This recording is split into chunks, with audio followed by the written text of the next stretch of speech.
What's good, y'all? 214 East Dallas Boxing here. I want to give my opinion on the little debacle going on with the quote unquote negotiations for the rematch for Errol Spence and Terrence Crawford. I say quote unquote because the rematch it's nothing to negotiate. Just about if Crawford want to choose 147 or 154. Errol really have no say in that, so it's not a negotiation. Um, Yeah, people are upset with Crawford because he said after the fight that he would give the rematch at 154. And now, according to his homeboy, he's going to offer the rematch at 147, hoping Earl don't take it so he can move on from the fight.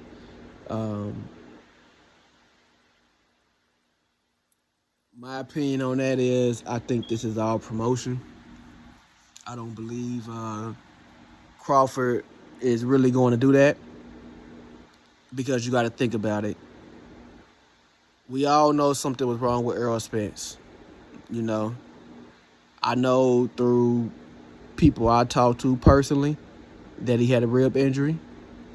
People close to the situation that he had a rib injury, and the whole little sparring thing is 100% true.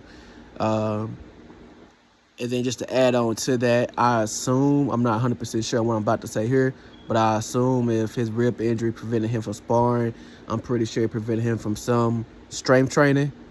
So that played a part in it. A lot of people believe he was weight drained. That could be the case, but only thing I know for sure is the injury. Now, Errol Spence, of course, he said he's not going to make any excuses. So Errol Spence is not going to speak on the injury. If he was weight drained, he's not going to speak on that. If anything else happened leading up to it, he's not going to speak on that. So with that being said, the way it was so much of a one-sided fight, how can you sell this rematch? Me as an Errol Spence fan, I'm pretty sure most Errol Spence fans, we're going to watch it regardless. We're going to support Errol whether he fight Bud or whether he go fight whoever. You know what I'm saying? We're going to support Errol Spence Jr.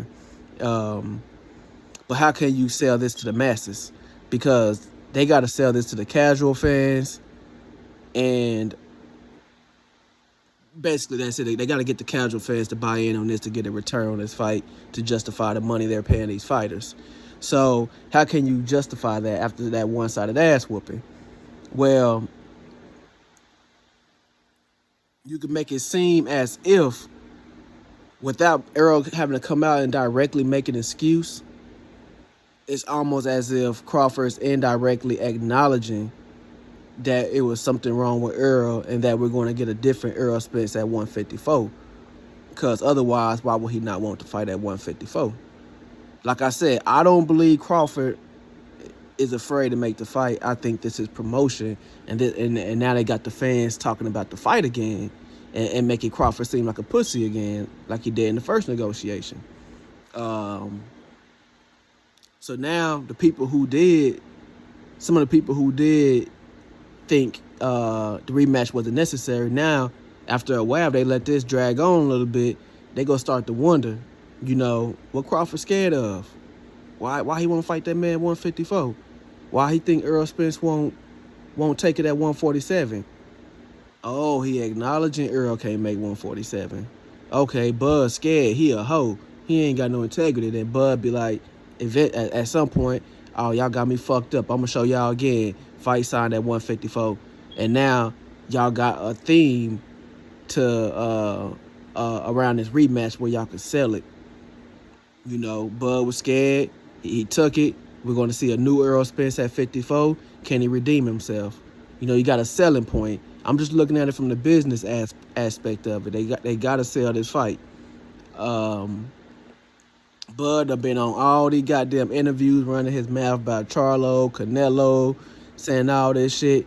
He been having Twitter fingers, talking about Danny Garcia, Keith Thurman. But not once out his own mouth did he say, y'all niggas crazy, this fight for to be at 147. He never said out his mouth. Why? Because it's not true. It's not true. So and he don't necessarily want to directly tarnish his name to promote the fight. So he throw his homeboy out there as a pawn because nobody care about no Steve Nelson, whatever his name is. Nobody care about him. So he could come out and say whatever, whether he lying or not. It ain't gonna really make no difference on him. So yeah, that's my thoughts on it. I think it's all promotion, it's the play. You know what I'm saying? I ain't mad at it. You know what I'm saying? And it could just be wishful thinking, cause although I'm not a Bud fan, I don't think he that much of a hoe. You know, he showed Errol much respect after the fight. He actually showed him respect during the presser leading up to the fight. You know what I'm saying? The only time Bud was really disrespectful was prior to the fight being agreed to. So I don't think Bud will go back on his word like that and just be a mark like that, because even if Canelo and Charlo said they ain't fighting him, but even if they was to fight him, that fight probably wouldn't happen until like what, May next year, this time next year or some shit. Like come on now, but what be the point of sitting out that long when you can fight Errol Spence? If you could resell the fight, because that's the issue, selling the fight. If you could sell the fight Errol Spence, get a big bag, and then let's just say he get the Canelo or Charlo fight, which I think will never happen. You know what I'm saying? That's another big bag. You know what I'm saying? Why would you sit out?